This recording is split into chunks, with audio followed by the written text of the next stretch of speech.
अगर आप सोचते हैं कि नक्सली केवल जंगल में होते हैं तो आप गलत सोचते हैं।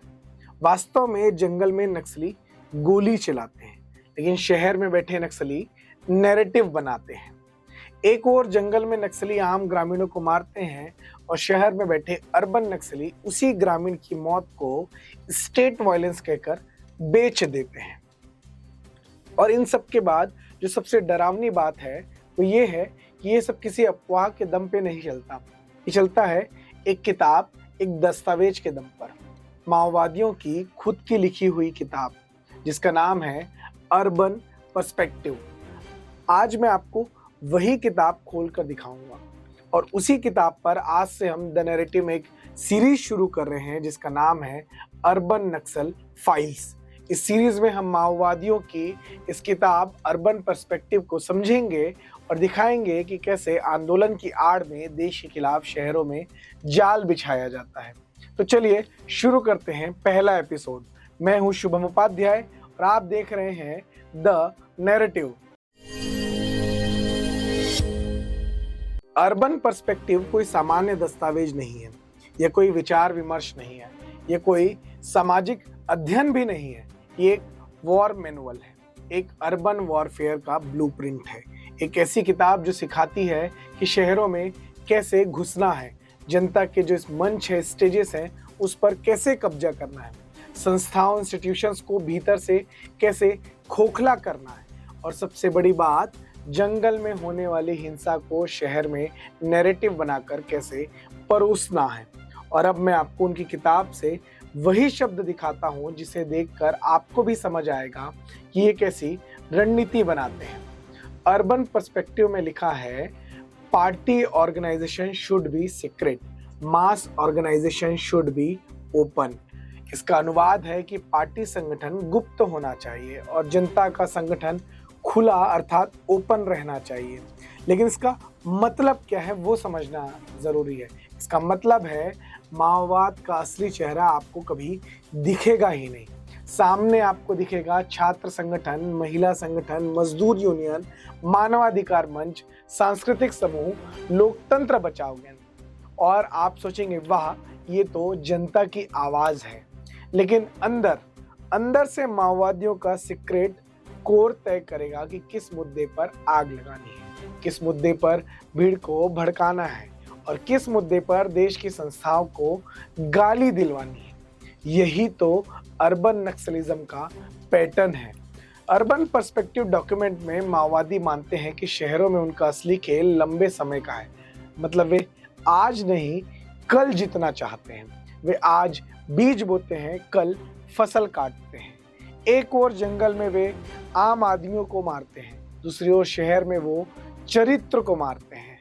कभी वो फोर्स के जवान की वर्दी को अत्याचार बनाकर पेश करते हैं तो कभी आतंक विरोधी कानून को फांसीवार ठहरा देते हैं और तो और कभी कभी राष्ट्रगान और राष्ट्रगीत को भी स्टेट प्रोपेगेंडा कहकर रिजेक्ट कर देते हैं। यही उनका असली ऑपरेशन है। उनके ही दस्तावेज अर्बन पर्सपेक्टिव में लिखा है कि urban movement has to adopt a defensive posture, अर्थात शहरी आंदोलन को रक्षात्मक मुद्रा अपनानी होगी। लेकिन इसका आशय क्या है वो भी जानना जरूरी है। इसका आशय है कि शहरों में वो खुलकर माओवादी विचारक नहीं दिखेंगे, वे डरते हुए दिखेंगे, वे पीड़ित दिखेंगे, वे कमजोर दिखेंगे। लेकिन असल में असली लड़ाई वे आपकी सोच के भीतर लड़ रहे होंगे। इसीलिए शहरी माओवादी की भाषा मीठी होती है, लेकिन उनका एजेंडा जहरीला होता है। यह भी समझना होगा कि बस्तर से जेएनयू तक का कनेक्शन क्या है। ऐसा क्यों है कि बस्तर में एक आईडी फटता है, एक जवान बलिदान होता है, एक गांव डर के साए में आ जाता है, तो उसी समय शहर में एक पोस्टर चिपकता है, एक सेमिनार का टॉपिक तय होता है और फैक्ट फाइंडिंग टीम निकल जाती है, एक रिपोर्ट बनती है, एक स्टोरी चलती है और कहानी का क्लाइमेक्स हमेशा एक ही तरह का होता है कि माओवादी रेजिस्टेंस का और सरकार के विलेन होने का चरित्र हमें दिखा दिया जाता है।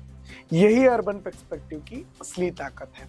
जंगल में वो बंदूक से हमला करते हैं और शहर में देश की लेजिटिमेसी पर हमला करते हैं। और अब उसी अर्बन पर्सपेक्टिव से एक और उद्धरण सुनिए, क्योंकि यही उनके कवर सिस्टम का असली राज है। अर्बन पर्सपेक्टिव की दिशा साफ कहती है कि लीगल डेमोक्रेटिक मंचों में मास मोबिलाइजेशन संभव है और उसी के भीतर पार्टी कोड काम करेगा। इसका अर्थ सीधा से यही है कि कानून का फायदा उठाओ और उसी छत के नीचे कानून को ही कमजोर करते जाओ। यह कोई फिलोसॉफी नहीं है, यह इंसर्जेंसी का लीगल कैमोफ्लेज है। और यही कारण है कि कुछ लोग संविधान की शपथ लेते हैं और भीड़ को संविधान के खिलाफ ही भड़काते रहते हैं। अब सोचिए कि बस्तर के ग्रामीणों की जब उनके घरों को, उनकी झोपड़ियों को जला दिया जाता है तो दिल्ली में कोई कैंडल मार्च नहीं होता। बस्तर के मासूम का स्कूल तोड़ दिया जाता है, जला दिया जाता है तो किसी यूनिवर्सिटी में शोर नहीं मचता। लेकिन जैसे ही जवान माओवादियों के खिलाफ ऑपरेशन चालू करते हैं, वैसे ही शहर में मानवाधिकार की दुकान खुल जाती है। कभी आपने सोचा है कि ऐसा क्यों होता है? क्योंकि अर्बन नक्सलिज्म को बस्तर का विकास नहीं चाहिए, उसे बस्तर का अंधेरा चाहिए। अंधेरा रहेगा तो बंदूक चलेगी, अंधेरा रहेगा तो उन्हें नई भर्तियां मिलेंगी, अंधेरा रहेगा तो क्रांति का ठेका चलता रहेगा। तो आज याद रखिए, अर्बन पर्सपेक्टिव एक किताब नहीं है, ये देश के खिलाफ शहरी युद्ध का एक स्क्रिप्ट है।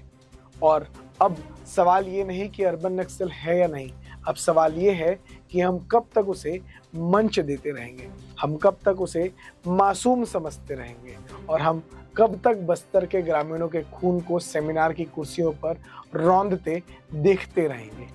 इसी वीडियो सीरीज के अगले एपिसोड में मैं आपको बताऊंगा उनकी सबसे खतरनाक तकनीक के बारे में, जो है फ्रैक्शनल वर्क, यानी संस्थाओं में घुसो, भीड़ बनाओ और अंदर से कब्जा करो। और अंतिम में बस मैं एक ही लाइन आपसे कहना चाहूँगा कि जंगल में गोली जो चलाने वाले हाथ हैं और शहर में जो नैरेटिव बनाने वाले हाथ हैं, वो अलग नहीं है। दोनों एक ही लाल सिस्टम की उंगलियों से चलाए जा रहे हैं। अगर आप बस्तर के साथ हैं तो इस वीडियो को शेयर कीजिए, कमेंट में लिखिए अर्बन नक्सल एक्सपोज्ड, और इस सीरीज को फॉलो कीजिए। अगर आपको यह वीडियो पसंद आया हो तो द नैरेटिव को सब्सक्राइब कीजिए, इस वीडियो को शेयर कीजिए, क्योंकि ये लड़ाई जंगल की नहीं, ये लड़ाई भारत के आत्मा की है।